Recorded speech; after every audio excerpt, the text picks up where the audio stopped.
In this video, we are going to be reviewing the Nike Dunk Low Black and Whites to see what the hype is all about. These shoes have been going for over 3 times retail lately. Hey, what's going on? My name is Chris Ross, and on this channel, I like to review men's shoes and clothes, that sort. So if that is something you are interested in, go ahead and hit that subscribe button. And without further ado, let's get to the meat and potatoes.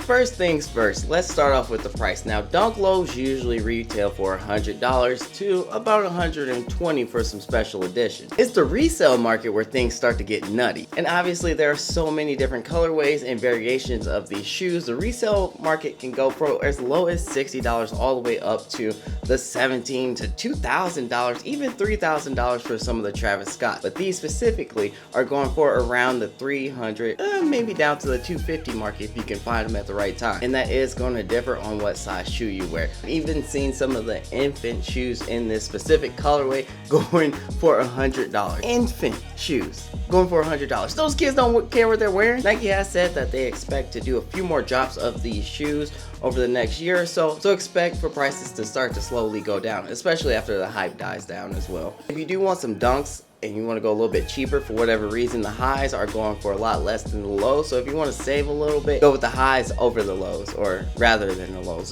You know what I mean. These do fit true to size. Crazy, Nike got sizing right. I will say that there isn't much space for your toes on the side, but there is a little bit of extra headroom in there, so you got some wiggle room up and down, but not so much side to side, if you know what I mean. And for you wide feet people out there, I do think you will be fine with buying regular size shoes. I haven't seen them offered in a wide sizing yet, but as I said before, I think you should be good with just going with the regular shoes. Before making this video, I did watch a few other reviews on these shoes, and in the comments on one video, I saw someone ask if these were okay running shoes, and absolutely not are these running shoes. That's pretty much all I gotta say about that. These are good to bust out here and there, maybe a once a week, but I wouldn't even recommend these as a daily shoe. I would rather wear Air Force Ones or Blazers over these as a daily. Yeah, I said Blazer, and here's why. The comfort and material. It's been a common complaint with this specific release that these feel plastic, and that's the case with mine as well. These are gonna take a few weeks to break in, not a few days, but a few weeks, probably like 2 to 3, if not longer. Just the sides feel so stiff. I don't know what it is about this leather. I tried to find a specific source to find if this was real leather or if it was synthetic. Like, it just feels that plasticky,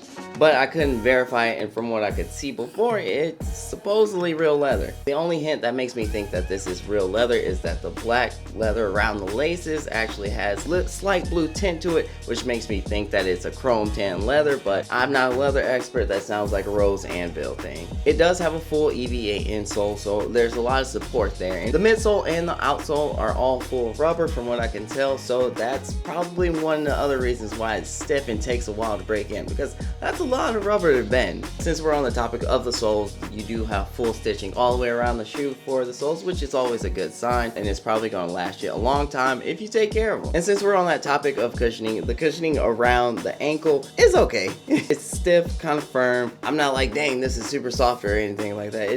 It's there. The tongue is also pretty thin, and it doesn't have much cushioning on it. It's not really that big of a deal, but it's just something I thought I might note. It's a great looking shoe, but it just feels cheaply made, I can't lie.